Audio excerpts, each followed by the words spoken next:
Bien bonjour pour le troisième jour de moment de confinement à cause du coronavirus. Et donc comme promis, voici une petite vidéo sur organiser ces activités de façon pratique. Alors, on avait vu hier, je vous rappelle que si vous n'avez pas vu la vidéo structurer ces activités, je pense que c'est bien de l'avoir avant ça. Et dans cette vidéo, on avait parlé de comment on allait structurer notre journée de façon très précise. Donc aujourd'hui, je vous donne un petit exemple de ça, après l'organisation, etc., la façon, ce que vous voulez exactement mettre dedans. Bien sûr, vous faites comme vous voulez. Moi, je vous donne des exemples, mais c'est pour vous montrer comment je pense qu'il faut organiser sa journée de façon assez précise. J'ai presque envie de dire assez disciplinée, de façon à ce que vous ne tombiez pas dans une espèce de d'habitude où on ne sait plus trop quand on se lève, quand on se couche, ce qu'on fait, et qui confine quelque chose à un moment un petit peu, j'ai envie de dire, un peu dépressif. Alors, premier conseil, j'en avais parlé dans la vidéo d'avant, se lever pas trop tard. Voilà, moi je vous conseille, alors après c'est vous voyez en fonction, mais je vous conseille entre 8 et 9 heures maximum. Voilà, je pense que c'est raisonnable. Après, vous n'êtes pas obligé de faire systématiquement pareil, mais donnez-vous quand même un temps et je vous conseille de mettre un réveil. Voilà, et après, vous prenez un petit peu de souplesse par rapport à ça. Mais je pense que c'est important.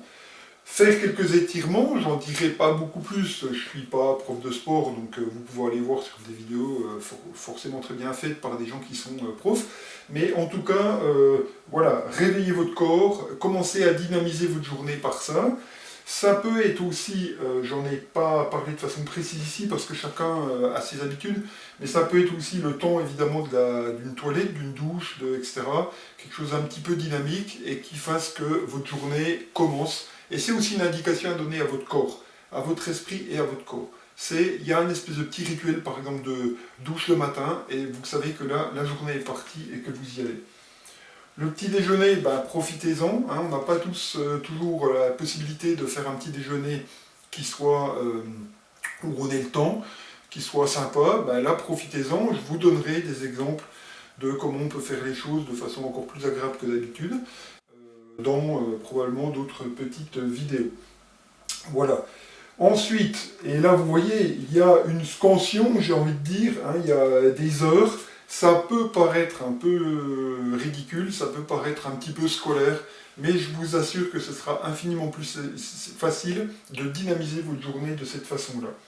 S'aérer, alors là aussi vous mettez évidemment les choses dans l'ordre, mais en tout cas s'aérer le matin c'est quand même une bonne idée. Alors soit vous faites une sortie, a priori je ne sais pas exactement, mais on a droit à au moins une sortie par jour, soit vous faites une sortie, soit si vous avez un balcon, vous allez sur le balcon, vous respirez l'air, si vous n'avez pas de balcon, c'est pas grave, vous ouvrez les fenêtres, vous aérez votre habitation, votre chambre, etc. Et je pense que ça c'est quelque chose qui va vous aider.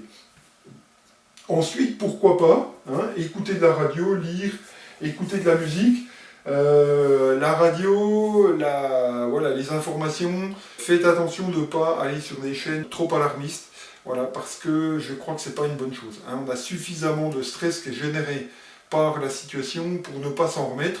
Notamment, alors là je vous déconseille vraiment de allumer votre télé depuis le matin jusqu'au soir et de mettre ces chaînes d'infos en continu qui ne nous parle que de la misère du monde et de la catastrophe dans laquelle on est.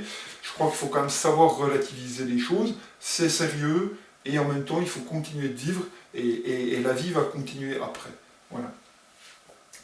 Profitez-en pour préparer le repas, peut-être que vous n'avez pas le temps d'habitude, vous pouvez aussi le faire éventuellement si vous êtes en famille avec des gens autour de vous, voilà, ceux qui vivent dans votre logis habituel évidemment, puisqu'on n'a pas le droit de rencontrer d'autres gens à l'extérieur.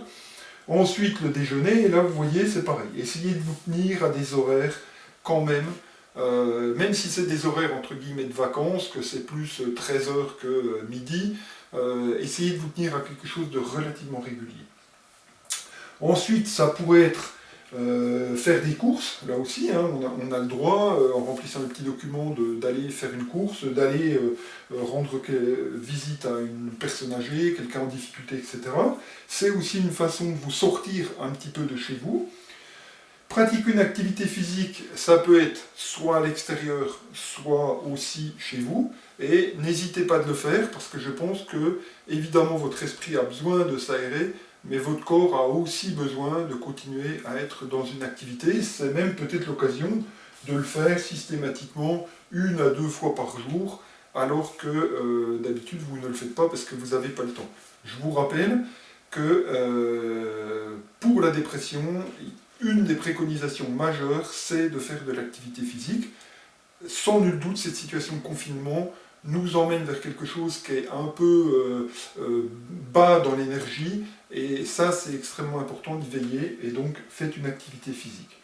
Ensuite, ça peut être une autre activité, de type écouter, lire, voilà, profitez-en là pour sortir votre bibliothèque, hein, les livres qu'on n'a jamais eu l'occasion de lire et qu'on avait envie de lire, et bien là profitez-en. Préparation du dîner, c'est pareil, ça peut être l'occasion de prendre le temps de faire ça, le dîner, et là c'est pareil, hein, essayez de vous tenir à des heures et à des tranches horaires particulières. Ensuite, appeler des amis, échanger, ça c'est vraiment important. Évidemment, ça peut être à d'autres moments de la journée. Ne vous privez pas de le faire. Des difficultés, probablement, ça va être d'être coupé un petit peu du monde. Alors les gens qui ont la chance de vivre en famille, c'est bien, il y a du lien social, quoique c'est pareil, ça peut être au bout d'un moment un petit peu difficile d'être toujours avec les mêmes personnes. Donc n'hésitez pas aussi dans l'appartement, dans la maison, l'endroit où vous vivez, de vous séparer, de vous isoler un petit peu un moment, d'appeler d'autres personnes à l'extérieur, etc. Vous voyez, pour moduler, créer de la diversité et éviter un moment d'ennui particulier.